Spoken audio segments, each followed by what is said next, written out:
بسم اللہ الرحمن الرحیم رب زدنی علما۔ لیکچرز کے سلسلے میں آج جو ہم ٹاپک ڈسکس کریں گے وہ ہے تعلم یا لرننگ اور تعلم کا چیپٹر یا یہ ٹاپک ایجوکیشن کے تمام اسٹوڈنٹس کے لیے تمام لیولز کے لیے انتہائی امپورٹنٹ ہوتا ہے، اور جتنے بھی پیپرز ہیں چاہے وہ فرسٹ ایئر کے ہوں یا ہمارے گریجویشن لیول کے، ان تمام پیپرز میں ایک چیز آپ لوگ بھی نے شاید نوٹس کی ہو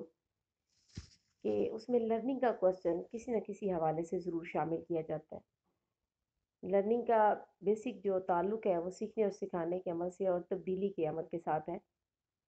اور فرد کے کردار میں وقوع پذیر ہونے والی تبدیلیاں ہیں۔ ابھی ان میں سے کچھ تبدیلیاں جو ہیں وہ فطری اور عارضی ہوتی ہیں، دیگر تبدیلیاں مستقل نوعیت کی ہو سکتی ہیں، اور ایک فرد کو یہ تجربات اس کے ماحول سے حاصل ہوتے ہیں۔ کسی بھی انڈیویجول کا یہ ماحول بیسیکلی اس کے گھر سے شروع ہوتا ہے اور پھر تسلسل کے ساتھ ملک اور قراز اور دیگر جگہوں پر پھیل جاتا ہے۔ گھر میں وہ ابتدائی چیزیں سیکھتا ہے، جبکہ پختگی تک پہنچتے ہوئے اپنے علم اور تجربے میں مزید اضافہ کرتا جاتا ہے۔ تمام تبدیلیاں جو بھی اس پروسیس میں ہوتی ہیں کسی انڈیویجول کی پرسنالٹی میں، اس کے کریکٹر میں، وہ اچھی ہو یا بری، سب کی سب اگر مستقل اور پائیدار ہے اور فرد کو اس قابل بناتی ہیں کہ وہ روزمرہ زندگی میں پیش آنے والے مسائل سے نپٹ سکے، تو ہم کہیں گے کہ یہ فرد تعلم کے عمل سے گزر کر باصلاحیت ہو چکا ہے۔ اس میں جو چیز فوکس ہم نے کرنی ہے وہ تبدیلی اور ان کا مستقل ہونا ہے۔ اس میں ہم نیگیٹو اور پازیٹیو چینج کی بات نہیں کر رہے۔ تعلم کی اس ڈیفینیشن کو اگر ہم ذہن میں رکھیں کہ تعلم ایک ایسا عمل ہے جس کے ذریعے سے ماحول میں پیش آنے والے تجربات کی وجہ سے فرد کے کردار میں مستحکم اور مستقل تبدیلیاں پیدا ہوتی ہیں، جو اس فرد کو اپنے ماحول میں مناسب انداز سے اپنا کردار انجام دینے اور پیش آنے والے مسائل کو حل کرنے کے قابل بناتی ہیں۔ تو اس ڈیفینیشن میں چار چیزیں بہت نمایاں ہیں۔ میں کوشش کرتی ہوں کہ زوم کر کے آپ کو اسکرین پہ دکھاؤں۔ نمبر 1 ایکشن یا عمل، نمبر 2 تبدیلی، نمبر 3 تجربہ، اور نمبر 4 وہ جو ماحول جس میں یہ تبدیلی یا یہ تجربہ ہوا ہے۔ اب اس میں سے جو مستقل اور مستحکم نوعیت کی تبدیلی ہوگی وہ لرننگ میں آ جائے گی، اور جو قدر عارضی ہوگی اس میں ٹھہراؤ نہیں ہوگا، وہ وقت کے ساتھ ساتھ ختم ہو جائے گی، مزید تجربے کا باعث نہیں بن رہی، مزید تجربے کے لیے بیس پرووائڈ نہیں کر رہی ہے، تو وہ تبدیلی فرد کی زندگی کے اندر سے نکل جائے گی اور وہ لرننگ کے اندر کاؤنٹ نہیں ہوگی۔ فار ایگزامپل چھوٹے ہوتے جو بچہ ہوں کی آوازیں نکالتا ہے تو وہ بھی ایک چینج، مگر وہ وقت کے ساتھ ساتھ کسی تجربے کی بیس نہیں بن رہی اور اس کو فرد بھول چکا ہے، تو وہ لرننگ نہیں آئے گی۔ لیکن اس کے مقابلے میں جس نے سائیکل چلانا سیکھا یا حروف تہجد کی پہچان کر کے حرف شناسی سے الفاظ اور جملہ شناسی اور پڑھنے تک پہنچ جائے، اس تجربے میں مزید اضافہ ہوتا چلا جا رہا ہے، تو یہ لرننگ کے زمرے میں آئے گا۔ اب ہمیں یہ دیکھنا ہے کہ لرننگ کی اس ڈیفینیشن کو مائنڈ میں رکھتے ہوئے لرننگ کے جو چار مشہور طریقے ہیں، ٹائپس کہہ لیں آپ، اس میں وہ کون کون سی ہیں، اور یہ ٹائپس کے حوالے سے میں آپ کو دوبارہ سے ریمائنڈ کرواتی جاؤں کہ یہ ٹائپس کا کوسچن میں نے ابھی تک جتنے ابھی پیپرز دیکھے ہیں شاید ہی کبھی کسی پیپر میں مس ہوا ہو، اور ڈگری کے کوسچن پیپرز ہوں یا انٹر لیول کے ہوں۔ تو یہ لرننگ کی جو ٹائپس ہیں یہ آپ کے لیے بہت امپورٹنٹ ہے ان کو سمجھنا۔ لرننگ برائے ٹرائل اینڈ ایرر یا تعلم بذریعہ صحیح اور خطا، تعلم بذریعہ نقل یا تقلید، تعلم بذریعہ بصیرت، اور تعلم بذریعہ عمل۔ اس میں سے جو پہلا ہے learning by trial and error, اس کا پہلا اور بنیادی طریقہ یہ ہے کہ ہر فرد کو جب زندگی میں مسائل تو پیش آتے ہیں، ان ماحول میں موجود لاتعداد وجوہات فرد پر وارد ہو رہے ہوتے ہیں، لاتعداد ریزن اور کازز موجود ہوتی ہیں، فیکٹرز موجود ہوتے ہیں۔ بچہ سائیکل چلانا چاہتا ہے اور وہ بار بار سائیکل پر سوار ہونے کی جب کوشش کرتا ہے تو کبھی اس کا پاؤں پیڈل پہ آتا ہے، کبھی اچھل کر سیٹ پر بیٹھنے کی کوشش کرتا ہے، گرتا ہے، چوٹ لگتی ہے، بار بار کے عمل سے یہ سمجھ جاتا ہے کہ جب تک وہ سائیکل کا درست بیلنس نہیں کرے گا اس وقت تک سائیکل چلانا نہیں سیکھ سکتا۔ وہ اپنی غلطیوں یا خطا کا فہم حاصل کرتا ہے اور اپنی اس خطا کو دور کرتا ہے، اور سائیکل پر سوار ہونا اور ہینڈل کو بیلنس کرنا اور پیڈل مار کر سائیکل کو چلانے کی ترتیب کو اپنے ذہن میں اور بیلنس کو رکھتا ہے تو پھر اس کو سائیکل چلانا آ جاتا ہے۔ اسی کو ہم learning by trial and error کہتے ہیں۔ Learning by trial and error کے اندر یہ ضروری ہوتا ہے کہ آپ کو اس پروسیس میں یہ پتہ ہو کہ مسئلہ یا ضرورت کا احساس آپ کے اندر پیدا ہو جائے۔ نمبر 2 کہ اس مسئلے کی اس ضرورت کی نشاندہی آپ کر سکیں۔ نمبر 3 کہ اس پھر مسئلے کو حل کرنے کے لیے ہم کوششیں کریں، اور کوشش کرتے ہوئے ہم کسی مناسب حل پر اتفاقیہ طور پر پہنچ جائیں، اور کامیابی کی صورت میں پھر اسی حل کو ہم دوبارہ دوبارہ دہرائیں، اپنی غلطی کو نیکسٹ اسٹیپ میں جا کر دور کریں، اور مناسب حل کو تلاش کرنے کے بعد اس کو ذہن نشی کر لیں۔ تو یہ ٹرائل اینڈ ایرر کے وہ اسٹیپس ہوں گے جس سے گزر کر ہم لرننگ کرتے ہیں، اور ہماری دن بھر میں لرننگ کا بہت سارا حصہ ٹرائل اینڈ ایرر پر ہی بیس کر رہا ہوتا ہے، اور اپنے جو ہمارے مسائل روزمرہ کے ہوتے ہیں ان میں ہم اپنی عقل کے ذریعے سے اسی طرح چھوٹے چھوٹے مسائل میں حل تلاش کرتے ہوئے اپنی جو زندگی کا حصہ اس نالج کو بناتے جاتے ہیں۔ اس کے بعد ہے لرننگ بائی امیٹیشن۔ کیا ہے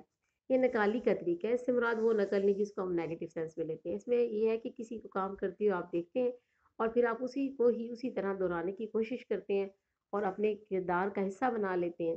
یہاں یہ بات بھی ضروری ہے کہ کچھ کام تمام لوگ فطرتاً انجام دیتے ہیں، مثلاً بھوک لگنے پر سب کا کھانا کھانا، پانی پینا، سردی لگنا، اس طرح کے جو کام ہیں وہ کوئی امیٹیشن کے زمرے میں اس دائرہ کار میں نہیں آئیں گے۔ بچہ اپنے گھر میں اپنے ماں باپ، اپنے بہن بھائیوں، دادا دادی، خاندان کے دیگر افراد کو کام کرتے ہوئے دیکھتا ہے، ان کی باتوں کو سنتا ہے، ان کے کام کرنے کے طریقوں پر توجہ دیتا ہے، ان کے رویوں کو آبزرو کرتا ہے، اور آپ کو پتہ ہے کہ بچے سب سے زیادہ ان چیزوں کو سب سے زیادہ گھر میں جو کاپی کرتے ہیں وہ بچے ہیں، اور اسی طرح سے کام کرتے ہیں، اسی طرح سے باتیں کرتے ہیں، اسی طرح سے بیہیو کرتے ہیں جس طرح گھر کے باقی بڑے لوگ کر رہے ہوتے ہیں۔ خاندان کے لوگوں کو اگر دائیں ہاتھ سے کھانا کھاتے ہوئے دیکھ کر خود بھی دائیں ہاتھ سے کھانا کھانا شروع کر دیتے ہیں۔ اسی طرح اور بہت کھیتی باڑی کا جہاں ماحول ہو، بچے خود بخود بہت سارے کام کھیتی باڑی کے سیکھ جاتے ہیں صرف گھر میں بڑوں کو کرتے ہوئے دیکھ کر نہیں۔ اور یہ نکالی کا جو سلسلہ جو ہے بچپن سے کے ساتھ صرف جڑا ہوا نہیں ہے، یہ ساری عمر جاری رہتا ہے۔ لیبارٹری میں جب تجربے کے لیے طالب علم سائنسی سامان کو ارینج کرتا ہے تو اس میں آپ دیکھیں کہ وہ اپنے ٹیچر کو کاپی کر رہا ہوتا ہے، جس نے جس طرح اس کے ٹیچر نے اسے ایکسپیریمنٹ کروایا ہے، اس کے سامنے لیب میں چیزوں کو رکھا ہے، کیمیکلز کو رکھا ہے، ایک ترتیب بنائی ہے، وہ اسی کو فالو کر رہا ہوتا ہے۔ اس طرح چھوٹے بہن بھائیوں کو ماں کے انداز میں آپ دیکھیں کہ چھوٹی بہنیں جو ہیں وہ لوری سنا رہی ہوتی ہیں، اسی طرح چھوٹی بچیوں کو آپ دیکھیں وہ گھر میں ٹیچر بن رہی ہوتی ہیں اور اپنی ٹیچر کی طرح گھر میں کوئی اسٹیک لے کے پڑھانے کی کوشش کرتی ہیں۔ تو یہ سارے کام یہ ہے کہ کسی کو رول ماڈل کو اپنے ذہن میں رکھ کے اس کو امیٹیشن اس کی جاتی ہے۔ جب ہم لرننگ بائی امیٹیشن کی بات کرتے ہیں تو اس کے اسٹیپس میں یہ ضروری ہے کہ سب سے پہلے کہ ہم کسی کو آبزرویبل کریکٹر کا ہونا ضروری ہے جس کو ہم نے کاپی کرنا ہے، پھر اسی طرح دہرانے کی کوشش کرنا، ناکامی کی صورت میں اپنی غلطی کو پہچاننا، پھر اس غلطی کو جو کہ ہم نے امیٹیشن کے دوران کی ہے اس کو نکالنا اور کام کو اپنے طور پر انجام دینا اور اس کو پھر پختہ کر لینا، اس کو کہا جائے گا کہ لرننگ بائی امیٹیشن۔ اس کے بعد لرننگ کی ایک بہت ہی امپورٹنٹ اور ٹائپ ہے، تیسری ٹائپ ہے لرننگ بائی انسائٹ۔ تعلم کا یہ اہم ترین طریقہ جو ہے تعلم بذریعہ بصیرت ہے۔ بصیرت دراصل ایک ایسی چیز ہے جس میں فرد اپنے سابقہ علم سے، مہارت سے اور صلاحیت سے، تین چیزوں سے، علم، مہارت اور صلاحیت کی بنیاد پر اب اپنی شعوری کوشش سے فوری طور پر کچھ درپیش مسئلے کا حل تلاش کر لیتا ہے۔ اس میں وہ اپنے سابقہ علم، مہارت اور صلاحیت تینوں کو یوز کرتا ہے اور ساتھ اپنی پوری شعوری کوشش کرتا ہے کہ اپنے مسئلے کو ان معلومات کی بنیاد پر حل کر لے۔ یہ طریقہ دراصل learning by trial and error, learning by imitation کے مقابلے میں اور لرننگ بائی کنڈیشننگ تینوں کے مقابلے میں زیادہ پیچیدہ ہے، کیونکہ اس میں ایک فرد، ایک بچہ اپنے سابقہ تجربات کو اور آبزرویشنز کو اور مہارتوں کو استعمال کر رہا ہوتا ہے، لہذا اس کو ڈائریکٹ اسٹڈی کرنا اور سمجھ جانا دیکھتے ہوئے فوراً اتنا آسان نہیں ہے۔ بصیرت کے ذریعے سے جو ہم لرننگ کرتے ہیں اس کے اسٹیپس یہ ہے کہ فرد جو ہے اپنے ماحول کا مکمل طور پر اس کو نالج ہوتا ہے، اس کی سمجھ بوجھ ہوتی ہے اور اپنے ارد گرد کی اشیاء اور وسائل سے واقف ہو کر انہیں استعمال میں لاتا ہے۔ مسئلے کو حل کرنے کے لیے کسی محرک کا ہونا بھی ضروری ہے۔ اس قدم میں مقصد کو اہمیت حاصل ہوتی ہے،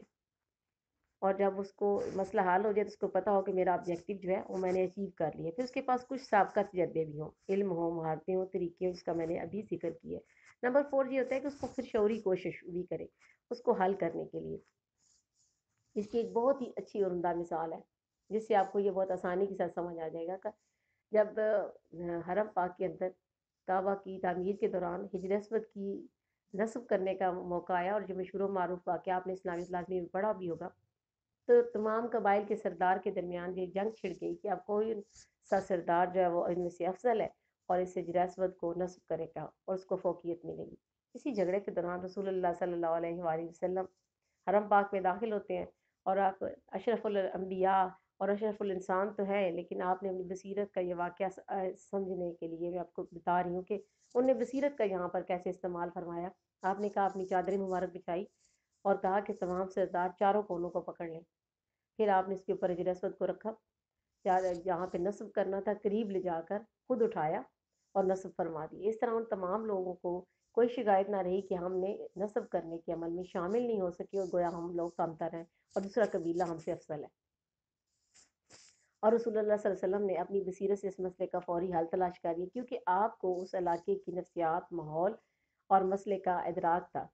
اس طرح اپنی سابقہ تجربے، ماحول کو اور مشاہدے کو استعمال کر کے اپنی بصیرت اس کو کہتے ہیں، اور اس میں مسئلے کو فوری طور پر حل کر لیا جاتا ہے۔ اور فار ایگزامپل ایک اور بھی سادہ سی مثال ہے، آپ کے پاس ایک چابیوں کا گچھا موجود ہو اور آپ نے تمام جدید شیپ کے تالے بھی اگر دیکھے ہوئے ہوں، تو آپ جب چابی کو ڈھونڈیں گے اندر سے تو آپ ایک نظر تالے کو دیکھ کر فوری طور پر چابی کو گیس کرنے کی کوشش کریں گے۔ یہ بھی اس کی ایک سادہ سی مثال ہے۔ اس کے بعد اس کی لاسٹ ٹائپ ہے لرننگ بائی ڈوئنگ۔ اگر کوئی اسٹوڈنٹ کوئی کھیل سیکھنا چاہتا ہے تو یہ بات اسی وقت ممکن ہے جب وہ عملی طور پر اس کھیل میں حصہ لے۔ اگر کوئی کرکٹ کھیلنا چاہتا ہے، آپ اس کو بال کے بارے میں، رولز کے بارے میں، وکٹ کے بارے میں، موسم کے بارے میں، گھاس کے بارے میں، میچ اور امپائر کے بارے میں سب کچھ بتا دیں، تو کیا یہ ممکن ہے کہ وہ کرکٹ کھیلنا سیکھ جائے گا؟ امپاسبل، نہیں ہو سکتا جب تک کہ وہ اس کو سیکھا گا نہیں۔ اگر کوئی خوش خط لکھنا چاہتا ہے تو یہ ممکن ہے کہ وہ سارے ٹیوٹوریلز دیکھ لے، سارا کچھ پتا لکھے گا تو ہی خوش خط ہوگا۔ اس طرح تقریر کرنا، اس طرح اسٹیج پر کھڑا ہو کر باقاعدہ کو بات کر سکنا، کسی مجلس کو باقاعدہ مخاطب کر سکنا، یہ مہارتیں اسی وقت آئیں گی اور تعلم کا حصہ بنیں گی جب وہ ان مہارتوں پر کام کرے۔ زندگی میں انسان جن تجربات سے گزرتا ہے وہی تجربات اس کی تعلم کا حصہ بنتے جاتے ہیں۔ تعلم بذریعہ عمل میں قبل از بیان جتنے بھی میں نے طریقے بیان کیے ہیں، عمل کے دوران بچہ غلطیاں کرتا ہے، ان غلطیوں کو دور کرنے کے لیے اس کام کو دوبارہ صحیح انداز سے کرنے کی کوشش بھی کرتا ہے، اور ان ساری مہارتوں پر مکمل عبور اسی وقت ممکن ہوتا ہے جب اس نے ان کو عملی طور پر کیا ہو۔ عملی طور پر نہیں کرے گا تو وہ جو سارا ہم پیچھے بھی اسٹیپس بیان کرتے ہوئے چلے آ رہے ہیں ہر لرننگ کے اندر، اب کرے گا ہی نہیں تو اسے کیسے پتا کہ اس کے اندر غلطی ہے؟ ایسا کرنا ایک بنیادی شرط ہے۔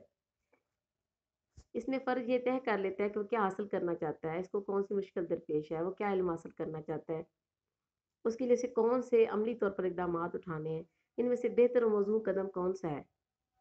اور وہ کام کسی بھی نوعیت کا ہو سکتا ہے، وہ علمی نوعیت کا بھی ہو سکتا ہے، وہ کوئی مہارت بھی ہو سکتی ہے، کچھ بھی ہو سکتا ہے۔ اور اس جو لرننگ بائی ڈوئنگ اس کی بہترین مثال سائیکل چلانا، کوئی بھی کام کرنا ہے، آپ نے میتھ کے سوال کرنے ہیں، آپ نے ٹیبلز یاد کر لی ہیں، آپ کو فارمولا پتہ چل گیا ہے، آپ کے سامنے جو سوال ہے اس کے کانٹینٹ موجود ہے، لیکن جب تک آپ اس کو کریں گے نہیں وہ نہیں ہوگا۔ تو لرننگ کے لیے یہ بنیادی شرط ہے کہ آپ کے پاس ساری معلومات ہیں، مہارتیں ہیں، سب کچھ ہے، لیکن آپ نے کرنا ہے تو ہی وہ آپ کی لرننگ کا حصہ بن سکتا ہے۔ یہ لرننگ کی چاروں types, learning by doing, learning by insight, learning by imitation and learning by trial and error are very important. Please اس کو کیئرفلی سنیں، بار بار سنیں، سمجھیں، اور اپنی باقی فرینڈس کے ساتھ بھی ان لیکچرز کو، ان ویڈیوز کو شیئر کیا کریں، کیونکہ دیگر ایسے کالجز ہیں ہمارے ارد گرد، تقریباً 3 سے 4 کالجز میرے نالج میں ہیں جہاں پر ایجوکیشن کی لیکچرز اور پروفیسرز اویلیبل نہیں ہیں، اور کووڈ-19 کے اس دور میں ان کو زیادہ دقت کا سامنا ہے۔ تو اگر آپ لوگوں کی جاننے والے میں فرینڈز میں، کلاس فیلوز میں ایسے لوگ ہوں تو آپ ان تک ان لیکچرز کو ضرور شیئر کیا کریں، اور جو لوگ اس چینل پہ نئے ہوں اس چینل کو سبسکرائب کریں۔ Thank you very much. ان شاء اللہ تعالیٰ پھر ملاقات ہوگی کسی نئے ٹاپک کے ساتھ۔